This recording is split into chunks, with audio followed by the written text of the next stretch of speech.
Assalamualaikum warahmatullahi wabarakatuh. Selamat pagi anak-anak. Kali ini kita akan belajar tema 1 subtema 2, yaitu tentang alat gerak manusia. Di sini muatan pelajarannya muatan IPA.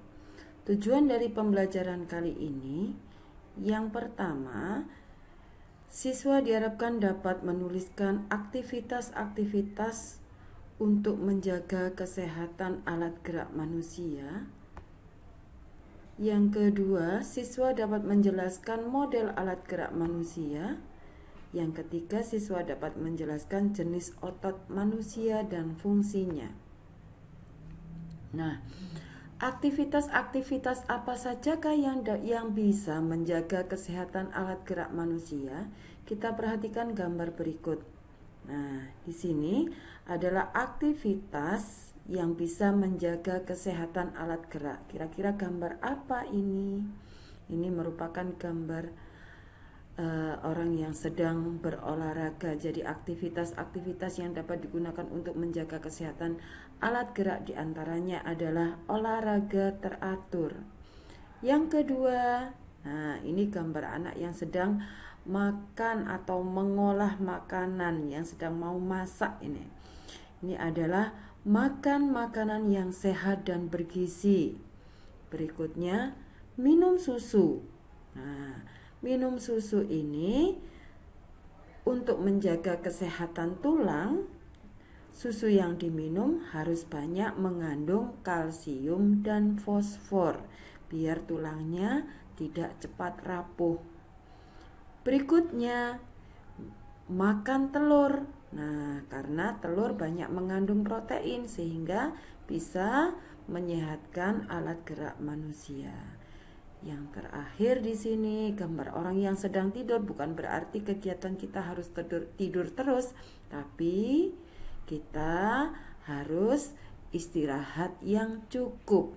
Nah, jadi inilah aktivitas-aktivitas yang dapat dilakukan manusia agar kesehatan alat gerak kita tetap terjaga. Di antaranya yaitu olahraga teratur, makan makanan yang bergizi, banyak mengkonsumsi telur, banyak minum susu yang banyak mengandung kalsium dan fosfor, serta istirahat yang cukup. Nah, di sini alat gerak manusia, kemarin kita sudah mempelajari alat gerak manusia itu terdiri dari tulang dan otot. Yang kita pelajari saat ini adalah tulang. Coba kita lihat fungsi tulang. Tulang itu berfungsi untuk apa? Coba perhatikan gambar berikut. Ibaratnya gambar ini adalah rangka manusia, rangka-rangkaan ya. Ini ibaratnya adalah tulang. Nah, dari gambar ini dapat ditunjukkan bahwa tulang itu berfungsi untuk apa ya kira-kira? Terus kalau ditempeli dengan malam seperti ini atau plastisin, jadinya bisa terbentuk seperti ini. Jadi, kira-kira fungsi tulang itu apa? Nah, kita lihat. Dari bentuk ini dapat diartikan bahwa tulang itu memberi bentuk tubuh. Kalau kita membuatnya rangka tulang ini pating peletot, nah otomatis nanti tubuh yang dibentuk juga akan tidak bisa berdiri tegak. Nah, nih, jadi rangka tulang itu berfungsi memberi bentuk tubuh. Atau kalau sudah ditempeli plastisin, tulang ini, plastisin ini bisa menempel pada tulang. Berarti tulang itu berfungsi juga untuk tempat melekatnya otot. Yang terakhir seperti yang Bu Yuli bilang tadi, kalau tulang-tulang ini kita membentuknya pating peletot, berarti tubuhnya tidak kuat. Ya. Kalau rangkanya ini kecil, berarti nanti terbentuk tubuh yang tidak kuat. Berarti tulang ini dibuat atau berfungsi juga sebagai penopang tubuh. Jadi di sini ada 3 fungsi tulang. Yang pertama memberi bentuk tubuh, Yang kedua, tempat melekatnya otot. Yang ketiga, sebagai penopang tubuh. Nah, dari sini tulang juga dibedakan menjadi dua.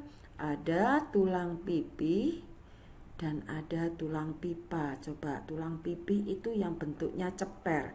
Kalau tulang pipa itu bentuknya seperti pipa, berarti ada lubang-lubangnya. Bentuknya sama persis. Nah, ini tulang pipa, ini juga, ini juga. Terus yang pada kaki ini tulang paha, ini tulang pipa, ada tulang kering, ada tulang betis.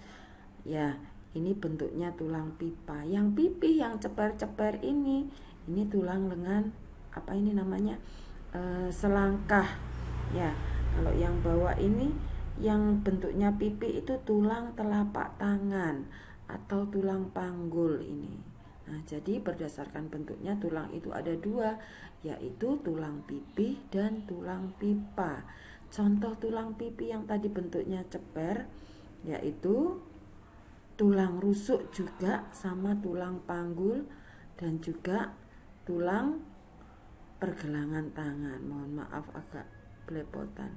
Yang tulang pipa ada tulang hasta. Tulang hasta itu ini. Nah, letaknya sejajar dengan jari kelingking. Terus ada tulang pengumpil yang letaknya sejajar dengan jari jempol. Ada tulang paha, nih yang bentuknya seperti pipa. Ada tulang lengan atas juga. Dan ada tulang betis yang lebih kecil.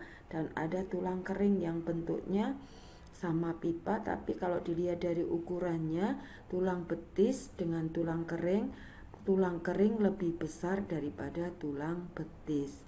Atau betis itu yang ada pada bagian kaki yang belakang, sedangkan tulang kering ada pada bagian kaki yang depan. Nah, demikian anak-anak di sini. Jadi boleh ditegaskan lagi, bentuk tulang itu ada dua, tulang pipih dan tulang pipa. Tulang pipih contohnya tulang telapak tangan, tulang rusuk dan tulang panggul. Kalau tulang pipa yang bentuknya seperti pipa ada tulang lengan atas, tulang pengumpil, tulang hasta, tulang paha, tulang kering dan tulang betis. Nah, berdasarkan letaknya, coba kita perhatikan. Berdasarkan letaknya, tulang hasta dan pengumpil kadangkala kita kalau ditanya di mana ya tulang pengumpil, mana ya tulang hasta, saya sendiri kadang juga bingung. Nah, yang menjadi patokan di sini adalah jari jempol dan kelingking. Kalau ditanya bagaimana letak tulang hasta dan pengumpil, kalau pengumpil itu letaknya sejajar dengan jempol. Tapi kalau tulang hasta letaknya sejajar dengan kelingking. Kalau tadi perbedaan tulang kering dan betis, kalau tulang kering itu lebih besar daripada tulang betis.